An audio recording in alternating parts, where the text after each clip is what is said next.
கர்த்தர் உங்களுக்கு என்று ஏற்படுத்தி வைத்திருக்கிற ஆசீர்வாதங்கள் எவை எவைகளோ அவைகளை உங்கள் கண்கள் காணும், உங்கள் வாழ்க்கையை பெற்றுக் கொள்வீர்கள். அதற்கு பின்புதான் கர்த்தர் உங்களை எடுத்துக் கொள்வார்.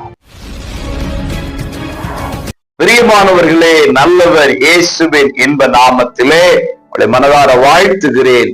ஏசப்பா உங்களை ஆசீர்வதிப்பாராக. உபாகமம் 33:6 ரூபன் சாவாமல் பிழைப்பானாக, அவன் ஜனம் கொஞ்சமாயிராது என்றார். பிரியமானவர்களே, ஆவிக்குரிய தகப்பனாகிய மோசே ரூபனை இவ்விதமாக ஆசீர்வதிக்கிறதை பார்க்க முடியும்.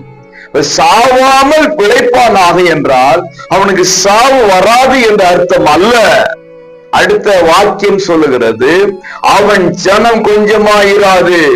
எதை குறிக்கிறது என்றால், அவனுக்கு கர்த்தர் உண்டு பண்ணின ஆசீர்வாதத்தை காண்கிறதுக்கு முன்பு அவன் சாக மாட்டான். அதை கண்ட பின்புதான் அவர் மரணத்தை சந்திக்க நேரிடும்.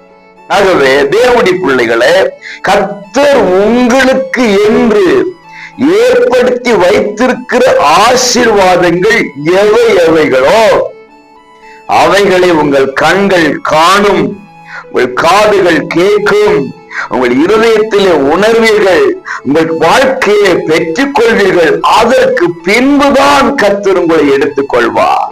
ஆகவே ஒன்றை சொல்ல வேண்டும், ஆண்டவரே, எனக்கானதை நீ நிச்சயம் தருவீர், அதற்கு பின்புதான் எனக்கு முடிவு சம்பவிக்கும் என்கிறதிலே ஆணித்தரமாக நம்பிக்கை கொண்டிருப்பீர்களே, ஆனால் அப்படியே கர்த்தர் செய்வார். God bless you.